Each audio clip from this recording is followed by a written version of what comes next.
ఇంకోటి మనం చూస్తూ ఉంటాం సినిమాల్లో, టీవీల్లో సీరియల్ కిల్లర్లను చూస్తుంటాం. అట్లాగే ఈ కాంగ్రెస్ ప్రభుత్వం ఎట్లా ఉందంటే సీరియల్ స్నాచర్ వీళ్ళు. ఇది మొదటిది కాదు, ప్రభుత్వ భూమి వీళ్ళు లాక్కునే ప్రయత్నం చేస్తున్నది. మీకు గుర్తుండాలి, ప్రొఫెసర్ జయశంకర్ గారి పేరు మీద ఉన్న వ్యవసాయ విశ్వవిద్యాలయం నుంచి 100 ఎకరాల స్థలాన్ని తీసుకున్నారు.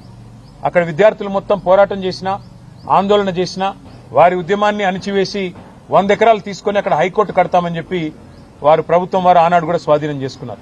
రాష్ట్రంలో ఎక్కడా భూమి లేదన్నట్టు విశ్వవిద్యాలయం మీద పడి ఆ ల్యాండ్ గుంజుకున్నారు. ఆ తర్వాత హైదరాబాద్ సెంట్రల్ యూనివర్సిటీలో కూడా ఇదే రకమైన రియల్ ఎస్టేట్ దందా, ఇదే రకమైన రియల్ ఎస్టేట్ వ్యాపారం అక్కడ కూడా చేసే ప్రయత్నం చేసి 400 ఎకరాలు అక్కడ మరి యూనివర్సిటీ భూమిని కూడా తీసుకునే ప్రయత్నం చేస్తే చివరికి సుప్రీంకోర్టు చీఫ్ జస్టిస్ ఆయన స్వయంగా బీఆర్ గవాయి గారు, ఆయన గ్రీన్ బెంచ్ కూడా ఆయనే చూస్తారు కాబట్టి సువమోటోగా ఆయన తీసుకొని ఆదేశాలు ఇచ్చేదాకా వీళ్ళు ఇక్కడ రాష్ట్ర ప్రభుత్వం పట్టించుకోలేదు, కేంద్ర ప్రభుత్వం కూడా పట్టించుకోలేదు. సెంట్రల్ యూనివర్సిటీ భూమి అయినప్పటికీ కేంద్రము స్పందించలేదు. ఇక్కడ రాష్ట్రం అయితే ఒక రియల్ ఎస్టేట్ బ్రోకర్ చేతిలో ఉంది కాబట్టి రాష్ట్రం ఎట్లాగూ వాళ్లే హరాస్మెంట్ చేస్తున్నారు కాబట్టి వాళ్ళు స్వయంగా పట్టించుకోలేదు. కానీ సుప్రీంకోర్టు ఇన్వాల్వ్ అయిన తర్వాత నిజంగా ఒక బాధాకరమైన సంఘటన జరిగింది.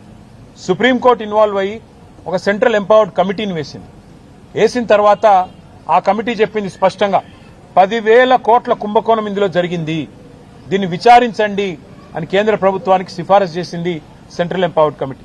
అపాయింట్ స్పెషల్ ఇన్వెస్టిగేషన్ టీమ్ అని చెప్పింది.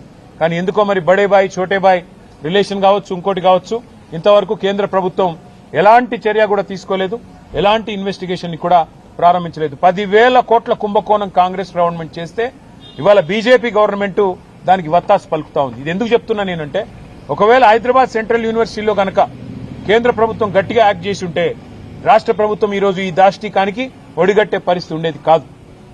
ఈరోజు ఇండియన్ స్కూల్ ఆఫ్ బిజినెస్ వాళ్లకు నోటీస్ ఇచ్చారు, అక్కడ కూడా 100 ఎకరాలు తీసుకునే ప్రయత్నం చేస్తున్నారు.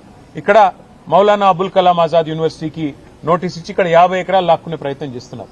ఇది ఒక రియల్ ఎస్టేట్ బ్రోకర్ వ్యవహారం మాదిరిగా ఈ ప్రభుత్వం పనితీరున్నది తప్ప విద్యా సంస్థల్ని, విశ్వవిద్యాలయాల్ని ముందుకు తీసుకుపోవాలన్న సోయి గాని ఇంగితం గానీ లేదు.